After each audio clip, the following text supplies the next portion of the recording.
Assalamualaikum warahmatullahi wabarakatuh. Perkenalkan, nama saya Abdul Aziz dari jurusan Teknik Informatika, Fakultas Sains dan Teknologi Universitas Islam Negeri Alauddin Makassar. Di sini saya akan menjelaskan tentang tugas teknologi Internet of Things. Yang pertama, apa itu protokol? Secara umum, protokol adalah prosedur resmi atau sistem aturan yang mengatur urusan negara atau secara diplomatik. Selanjutnya, pengertian protokol jaringan. Protokol adalah sistem peraturan yang memungkinkan terjadinya hubungan, komunikasi, dan perpindahan data antara dua komputer atau lebih. Aturan ini harus dipenuhi oleh pengirim dan penerima agar komunikasi dapat berlangsung dengan baik. Sederhananya, protokol adalah media yang digunakan untuk menghubungkan pengirim dan penerima. Protokol dapat diterapkan pada perangkat keras dan perangkat lunak. Selanjutnya, fungsi protokol jaringan. Yang pertama itu addressing. Header IP paket mengandung alamat yang memberikan identifikasi ke komputer pengirim dan penerima. Yang kedua itu reassembly. Kegunaan internet protokol adalah memastikan pesan dipecah menjadi paket. Yang ketiga timeouts. Setiap IP paket mengandung self-destructive counter yang membatasi umur dari paket. Dan yang terakhir itu options. IP terdapat fitur tambahan yang mengizinkan komputer pengirim untuk memutuskan paket bagian mana yang didapatkan komputer penerima. Selanjutnya, di sini ada jenis-jenis protokol jaringan. Yang pertama itu ada TCP atau IP. Yang kedua ada user datagram protokol. Yang ketiga domain name system. Yang keempat HTTPS. Yang kelima SSH atau secure shell. Yang keenam telnet atau telecommunication network. Dan yang terakhir yaitu ada OSI layer. Selanjutnya di sini ada 7 layer OSI dalam jaringan.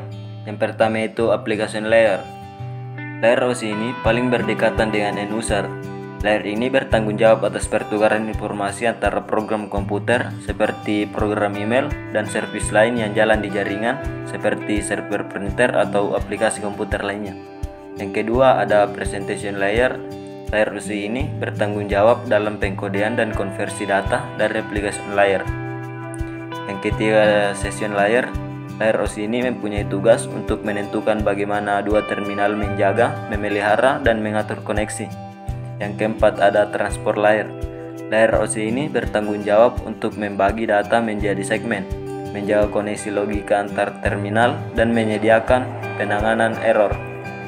Yang kelima, di sini ada network layer. Layer OSI ini bertanggung jawab untuk menentukan alamat jaringan, menentukan rute yang harus diambil selama perjalanan, dan menjaga antrian trafik jaringan. Yang keenam ada data link layer.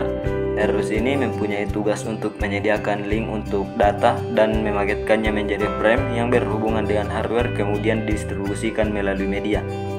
Dan yang terakhir yaitu ada physical layer. Layer OSI yang terakhir ini bertugas untuk mengirimkan dan menerima data mentah pada media fisik. Jadi tujuan utama penggunaan OSI layer adalah untuk membantu desainer jaringan memahami fungsi dari tiap-tiap layer yang berhubungan dengan aliran komunikasi data, termasuk jenis-jenis protokol jaringan dan metode transmisi. Kemudian kita melangkah ke sistem terdistribusi. Sistem informasi terdistribusi dibangun dengan cara memisahkan secara fisik untuk setiap fungsi dan tugas sebuah komputer dalam ruang lingkup jaringan komputer.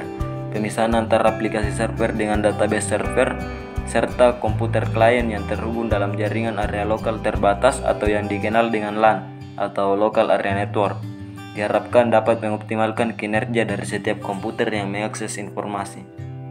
Kemudian, sistem terpusat. Sistem informasi terpusat merupakan suatu sistem informasi yang penempatan data dan aplikasi untuk mengakses data tersebut menjadi satu tempat atau satu server. Sistem informasi terpusat ini biasanya dirancang dan dibangun dengan menggunakan web server, database server, dan bahasa pemrograman yang dapat diinterpretasikan oleh browser. Seperti terlihat pada gambar di atas,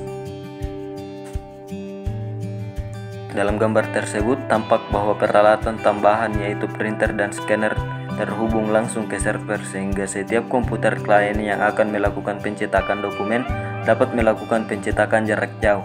Begitu pula untuk scanner. Itulah tadi penjelasan singkat saya tentang tugas teknologi Internet of Things. Kurang dan lebihnya mohon dimaafkan.